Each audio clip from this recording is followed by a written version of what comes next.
The Story of Dr. Dolittle by Hugh Lofting. Read aloud by Samantha Dunn. The 6th chapter.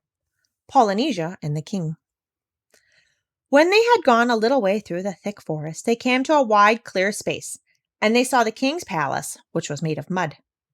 This was where the king lived with his queen, Ermintrude, and their son, Prince Bumble. The prince was away fishing for salmon in the river. But the king and queen were sitting under an umbrella before the palace door, and Queen Ermintrude was asleep. When the doctor had come up to the palace, the king asked him his business, and the doctor told him why he had come to Africa. "You may not travel through my lands," said the king. "Many years ago, a white man came to these shores, and I was very kind to him. But after he had dug holes in the ground to get the gold and killed all the elephants to get their ivory tusks, he went away secretly in his ship, without so much as saying thank you. Never again shall a white man travel through the lands of Jolinginki." Then the king turned to some of the black men who were standing near and said, "Take away this medicine man with all his animals and lock them up in my strongest prison." So 6 of the black men led the doctor and all his pets away and shut them up in a stone dungeon. The dungeon had only one little window high up in the wall with bars in it, and the door was strong and thick. Then they all grew very sad, and Gub-Gub the pig began to cry. But Chee-Chee said he would spank him if he didn't stop that horrible noise, and he kept quiet. "Are we all here?" asked the doctor, after he had got used to the dim light. "Yes, I think so," said the duck, and started to count them. "Where is Polynesia?" asked the crocodile. "She isn't here." "Are you sure?" said the doctor. "Look again. Polynesia, Polynesia, where are you?" "I suppose she escaped," grumbled the crocodile. "Well, that's just like her. Sneaked off into the jungle as soon as her friends got into trouble." "I am not that kind of bird," said the parrot, climbing out of the pocket of the tail of the doctor's coat. "You see, I'm small enough to get through the bars of that window, and I was afraid they would put me in a cage instead.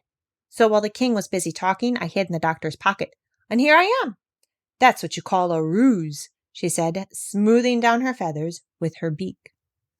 "Good gracious!" cried the doctor. "You're lucky I didn't sit on you." "Now listen," said Polynesia. "Tonight, as soon as it gets dark, I'm going to creep through the bars of that window and fly over to the palace. And then, you'll see, I'll soon find a way to make the king let us all out of prison." "What can you do?" said Gub-Gub, turning up his nose and beginning to cry again. "You're only a bird." "Quite true," said the parrot. "But do not forget that although I am only a bird, I can talk like a man, and I know these people."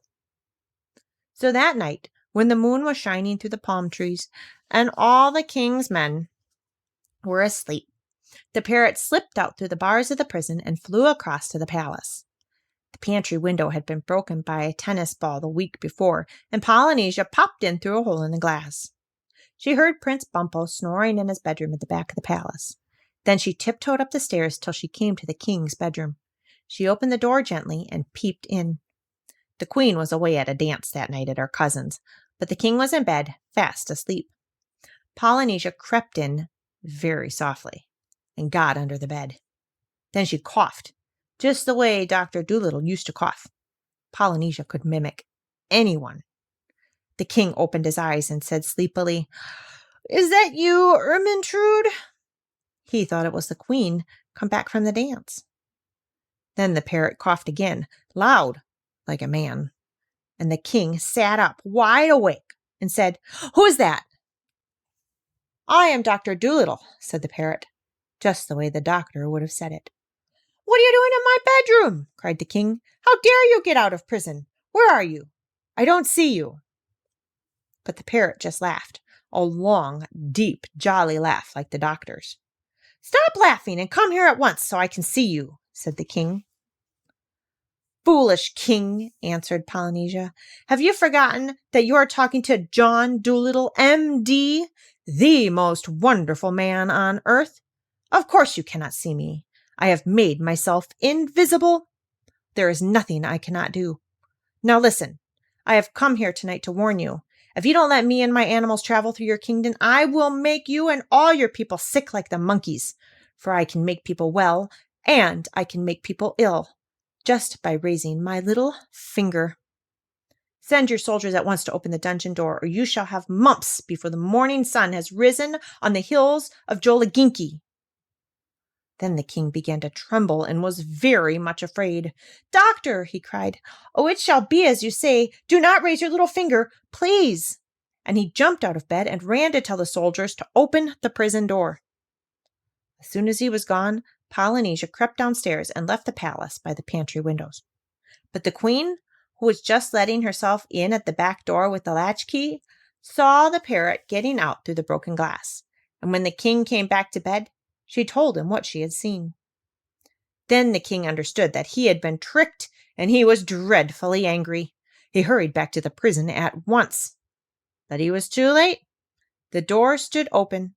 The dungeon was empty. The doctor and all his animals were gone.